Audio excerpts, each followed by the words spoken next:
যি সদৌ অসম আদিবাসী ছাত্ৰ সন্থাৰ সভাপতি আদিবাসী জনগোষ্ঠীটোৰ যি এক বলিষ্ঠ কণ্ঠ আমি যোৱা 8 এপ্ৰিল তাৰিখে আমাৰ মাজৰ পৰা তেখেতক হেৰালোঁ।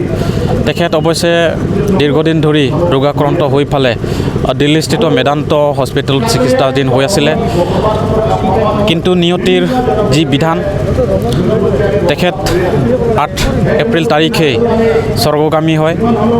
গতিকে তেখেতৰ যি কৰ্মৰাজি আৰু তেখেতৰ যি ব্যক্তিত্ব সেয়া চিৰযুগমীয়া কৰিবৰ কাৰণে আমাৰ ওদালগুৰি জিলাৰ ওদালগুৰি অঞ্চলৰ বিশিষ্ট সমাজসেৱক মেনন মুছাহাৰীয়ে তেখেতৰ হৈ কিছুমান প্ৰস্তাৱ লৈছে আৰু তাৰে অংশস্বৰূপে আজি এই ওদালগুৰিৰ দুৰ্গা মণ্ডপৰ ওচৰত তেখেতৰ আত্মাৰ সদ্গতিৰ কাৰণে যি শ্ৰদ্ধাঞ্জলি অনুষ্ঠান ৰাখিলে। আমি সদৌ অসম আদিবাসী ছাত্ৰ সন্থাৰ তৰফৰ পৰা মেনন মুছাহাৰী আৰু তেখেতৰ সহযোগীসকলক আমি ধন্যবাদ জ্ঞাপন কৰিছোঁ।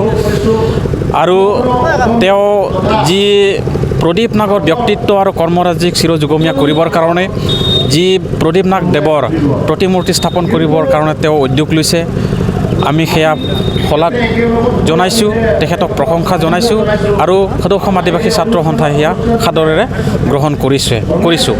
গতিকে আজিৰ দিনত প্ৰদীপ নাগ দেৱৰ যি শ্ৰদ্ধাঞ্জলি, এই শ্ৰদ্ধাঞ্জলি অনুষ্ঠানৰ পৰাই সদৌ অসম আদিবাসী ছাত্ৰ সন্থাৰ তৰফৰ পৰাই আমি ৰাইজক উদ্দেশ্যি আমি এইখিনি বাৰ্তা প্ৰেৰণ কৰিব বিচাৰিছোঁ যে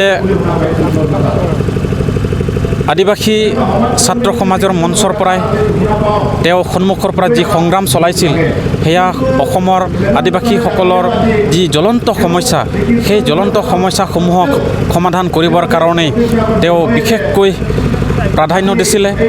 আদিবাসীসকলৰ জনজাতিকৰণ, আদিবাসী চাহ শ্ৰমিকসকলৰ যি মজুৰি বৃদ্ধি, আদিবাসী ৰাইজে যি যুগ যুগ ধৰি বসবাস কৰি থকা ভূমিসমূহৰ ভূমিপট্টা বা ভূমি অধিকাৰ ইত্যাদিসমূহক প্ৰাধান্য দি তেওঁ যি চৰকাৰৰ ওচৰত সজোৰে উত্থাপন কৰিছিল, আমি সেয়া পৰৱৰ্তী সময়ত সদৌ অসম আদিবাসী ছাত্ৰ সন্থাৰ মজিয়াৰ পৰাই আমি সেই সংগ্ৰাম আগুৱাই লৈ যাম।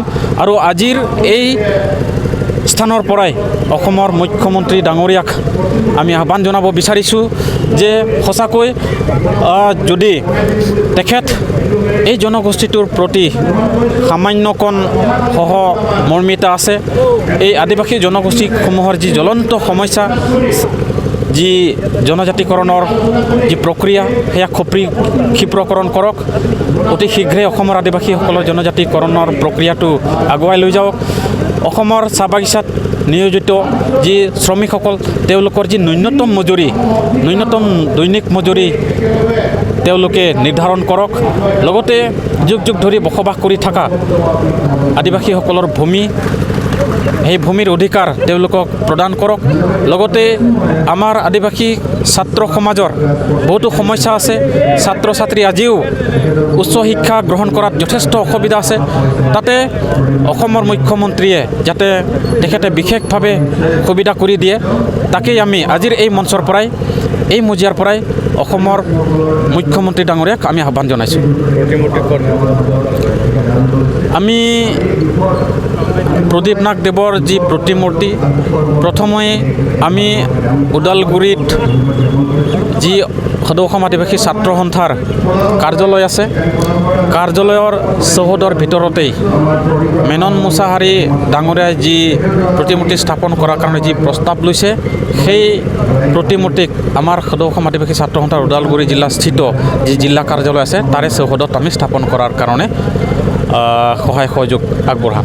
বিটিআৰৰ চিফ যিহেতু প্ৰমোদ বড়ো যোৱাকালি ভৱনলৈ আহিছে, তেখেতে প্ৰদীপ নাগৰ বিষয়ে কিবা এটা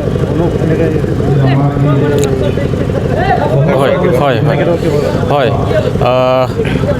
বিটিআৰৰ মুখ্য কাৰ্যবাহী সদস্য প্ৰমোদ বড়ো ডাঙৰীয়া তেখেতে যোৱাকালি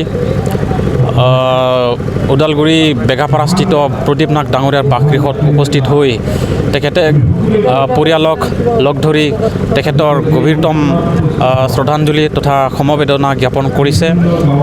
তেখেতক আমি ধন্যবাদ জ্ঞাপন কৰিছোঁ।